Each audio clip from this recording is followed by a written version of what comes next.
ആദ്യം ശ്രീ ജോർജ് പൊടിപ്പാറ. കൃത്യം പറഞ്ഞാൽ ഒരു മാസം മുൻപ്, കഴിഞ്ഞ മാസം 25-ന് സുധാകരന് ഉറപ്പ് കിട്ടിയെന്നും ഇനി തെരഞ്ഞെടുപ്പ് വരെ മാറ്റമില്ല എന്നും ആ ഉറപ്പിന്റെ അടിസ്ഥാനത്തിൽ പ്രവർത്തനങ്ങൾ തുടങ്ങിയെന്നും വാർത്ത വരുന്നതാ. ഒരു മാസം പിന്നിടുമ്പോൾ വീണ്ടും ചർച്ചകൾ സജീവം. പകരക്കാരനാര് എന്നുള്ള ചർച്ചകൾ സജീവം. ഏതാണ്ട് ആ ചർച്ചകൾ ശരിവെച്ചുകൊണ്ട് താൻ തൃപ്തനാണ് എന്ന് പറഞ്ഞ് പടിയിറങ്ങാൻ തയ്യാറായി നിൽക്കുന്ന കെ സുധാകരനെ നമ്മൾ കാണുന്നു. അത്രമാത്രം അനിവാര്യമാണോ കോൺഗ്രസിൽ നേതൃമാറ്റം എന്നത്?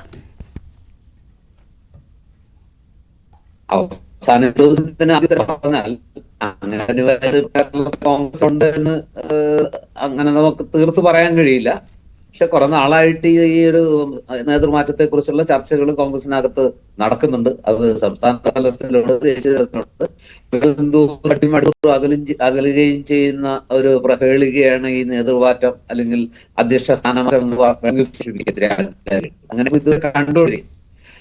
കഴിഞ്ഞ മാസം സൂചിപ്പിച്ചതുപോലെ തന്നെ വളരെ വലിയ തോതിൽ മാറ്റുന്നു അദ്ദേഹത്തിന്റെ കാര്യത്തിൽ തീരുമാനമായി എന്നുള്ള രീതിയിലൊക്കെ വന്നു. പക്ഷെ അതിനകത്തൊരു അന്നുണ്ടായിരുന്ന ഒരു ചർച്ചയും ഇപ്പൊ ഉണ്ടായിരിക്കുന്ന ഒരു പുതിയ ഡെവലപ്മെന്റും തമ്മിൽ കുറച്ച് വ്യത്യാസമുണ്ട്. ആ വ്യത്യാസം എന്താന്ന് വെച്ചാൽ, അന്ന് കേരളത്തിലായിരുന്നു ചർച്ച. കേരളത്തിലെ ഒരു വി.ഡി. സതീശൻ അടക്കമുള്ള നിലത്തിൽ സുധാകരമായിട്ട് ബന്ധപ്പെട്ട് അല്ലെങ്കിൽ യോജിച്ച് ഒരുമിച്ച് മുന്നോട്ട് പോകാൻ കഴിയില്ല എന്നൊരു നിലപാടെടുക്കുന്നു. അദ്ദേഹത്തെ അനുകൂലിക്കുന്നവർ ആ നിലപാടെടുക്കുന്നു. അതിനെ വി.ഡി. സതീശനോട് ചേർന്ന് പോകാത്ത അല്ലെങ്കിൽ ആ ആശയത്തോട് യോജിപ്പില്ലാത്തവരെല്ലാം വി.ഡി. സതീശൻ വിരുദ്ധ ക്യാമ്പിലുള്ളവർ പലരും ഈ പറഞ്ഞ പോലെ ഒരുപാട് നേതാക്കൾ, രമേശ് ചെന്നിത്തല അടക്കമുള്ളവര് ഒരുപാട് പേര് സുധാകരനിപ്പം മാറേണ്ട ഒരു കാര്യമില്ല, അതുപോലെ ചാണ്ടി ഉമ്മൻ അടക്കമുള്ള അങ്ങനെ കുറെ ആളുകൾ സുധാകരൻ വീട്ടിൽ ചേർന്ന് നിൽക്കുന്ന ഒരുപാട് ആളുകൾ പറയുന്നു സുധാകരൻ മാറുക എന്നുള്ളതല്ല ഇപ്പൊ കോൺഗ്രസിലെ അനിവാര്യത. അങ്ങനെ മാറുകയാണെങ്കിൽ നേതൃത്വരെ ഒന്നടക്കം മാറണം, വി.ഡി. സതീശനടക്കം മാറണം എന്ന് പറയാതെ പറയുന്ന ഒരു കാഴ്ചയൊക്കെ നമ്മൾ കണ്ടു.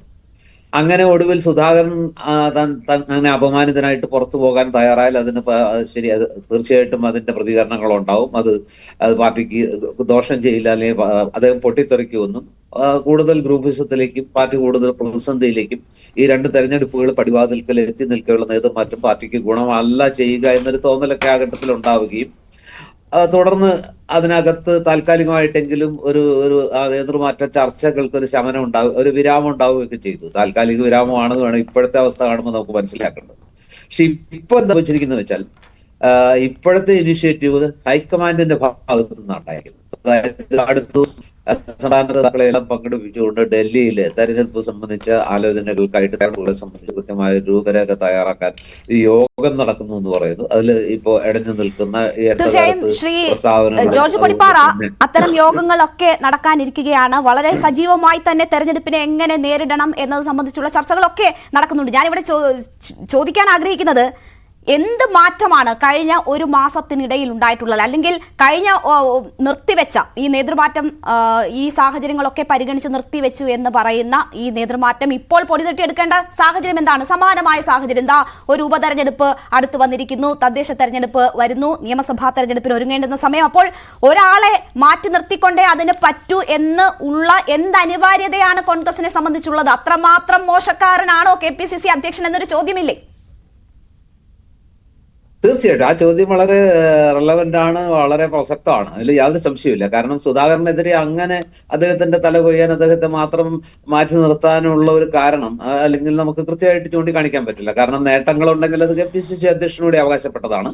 2021 നിയമസഭാ തെരഞ്ഞെടുപ്പിലെ രാജ്യത്തിന് ശേഷം പിന്നീട് നടന്ന ഉപതെരഞ്ഞെടുപ്പുകളിൽ 4 3 2 വേണമെങ്കിൽ CPM എപ്പോഴും ആവർത്തിക്കുന്ന പോലെ എന്താ പറയാ സഹതാപ തരംഗത്തിൽ കൂടി നേടിയതാണ് പുതുപ്പള്ളിയും പോലെ തന്നെ തൃക്കാക്കരയും. പക്ഷെ എങ്കിലും അത്രമേൽ ഭൂരിപക്ഷം ഒരു സഹതാപം കൊണ്ട് കിട്ടുന്ന ഇലക്ഷൻ മാനേജ്മെന്റിന്റെയും അതുപോലെ തന്നെ കൂട്ടായ പ്രവർത്തനത്തിന്റെയും ഒക്കെ ഫലം തന്നെയാണത്. എന്നാൽ പാലക്കാടിന്റെ കാര്യത്തിലേക്ക് വരുമ്പോ നിലവിലുള്ള 4000 വോട്ടിന്റെ ഭൂരിപക്ഷത്തെ 18000 ആക്കി മാറ്റുന്നു. അവിടെ ഒട്ട് അനുകൂലമായ സാഹചര്യം അല്ല പാർട്ടിക്ക് അകത്തും പുറത്തും ഉണ്ടായിരുന്നത്. വളരെ ശക്തമായ പ്രതികൂല ഘടകങ്ങള്, പ്രതിസന്ധികള്, പാർട്ടിക്ക് അകത്തു നിന്നുള്ള മാറ്റങ്ങള്, പാർട്ടിക്കകത്തു നിന്ന് തന്നെ ഒരു പ്രമുഖൻ പോയി ഇടതുപക്ഷത്തിന്റെ സ്ഥാനാർത്ഥിയാകുന്നു. ഇങ്ങനെ ഒട്ടേറെ ഘടകങ്ങൾ ഉണ്ടായിട്ടും രാഹുൽ മാങ്കൂട്ടത്തിലിനെ ഷാഫിയുടെയും ആ ഒരു കോമ്പിനേഷൻ അതുപോലെ തന്നെ പാർട്ടിയിലെ മഹാഭൂരിപക്ഷം അതിന് സ്ട്രോങ് ആയിട്ടുള്ള പിന്തുണ കൊടുത്തു. കൂട്ടായ പ്രവർത്തനത്തിന്റെ ഫലമായിട്ട് അതിൽ സുധാകരന്റെ അടക്കം അതിൽ ക്രെഡിറ്റ് ഉണ്ട്, സതീശിന് ക്രെഡിറ്റ് ഉണ്ട്, ബാക്കി പാർട്ടിയെ സ്നേഹിക്കുന്ന, പാർട്ടിക്ക് വേണ്ടി പ്രവർത്തിച്ച എല്ലാവർക്കും ആ ക്രെഡിറ്റ് ഉണ്ട്. അപ്പൊ സുധാകരന്റേത് അത്ര മോശപ്പെട്ട ഒരു പ്രവർത്തനം ആയിരുന്നില്ല. ലോക്സഭാ തെരഞ്ഞെടുപ്പിലാകട്ടെ 20-18 സീറ്റുകൾ ജയിച്ചു. അതിൽ അദ്ദേഹം തന്നെ കണ്ണൂരിൽ വിജയിച്ച വലിയ എന്താ പറയാ നല്ല ഭൂരിപക്ഷത്തോടെ മിന്നുന്ന തിളങ്ങുന്ന ഒരു ജയം അദ്ദേഹത്തിന്റെ ക്രെഡിറ്റിലുണ്ട്, പേഴ്സണൽ ക്രെഡിറ്റിൽ.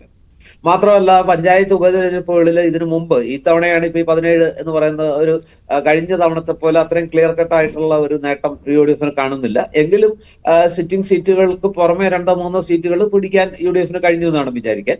എങ്കിൽ പോലും അതിനു മുമ്പ് നടന്ന 1-2 തെരഞ്ഞെടുപ്പുകളിൽ സുധാകരൻ നേതാവായിരിക്കുമ്പോൾ നേട്ടങ്ങൾ ഉണ്ടാക്കി. അപ്പൊ ആ ഒരു ഘടകങ്ങളൊക്കെ നിൽക്കുമ്പോൾ എന്തുകൊണ്ട് സുധാകരനെ മാറ്റുക എന്നുള്ളത് പാർട്ടിയുടെ പ്രധാന അജണ്ടയാവുന്നു. പ്രത്യേകിച്ച് ഹൈക്കമാൻഡ് എന്തുകൊണ്ട് അതിനൊരു ഇനിഷ്യേറ്റീവ് എടുക്കുന്നു? ഇവിടെ ഒറ്റ വിവാദം, ഇപ്പൊ ചരിത്രം ഉയർത്തുന്ന പുതിയ പുതിയ വിവാദങ്ങളുടെ പശ്ചാത്തലത്തിൽ ഈ ഇതിനും കൂടി താങ്ങാൻ, ഇതിന്റെ പേരിൽ ഒരു വിവാദം ഉണ്ടായാൽ അത് പാർട്ടിക്ക് വരുന്നൊരു പശ്ചാത്തലത്തിൽ രേണുക ചോദിച്ചതുപോലെ വളരെ പ്രസക്തമായൊരു ചോദ്യമാണ്, സുധാകരൻ മാറേണ്ടത് അത്രയിൽ അനിവാര്യമോ? അത് ആർക്കാണ് അനിവാര്യമായിരിക്കുന്നത്? ഹൈക്കമാൻഡിനാണോ, സംസ്ഥാന ഘടകത്തിനാണോ, അതോ പാർട്ടിക്ക് തന്നെയോ എന്ന വലിയ ചോദ്യം വ്യക്തിപരമായിട്ട് പറഞ്ഞാൽ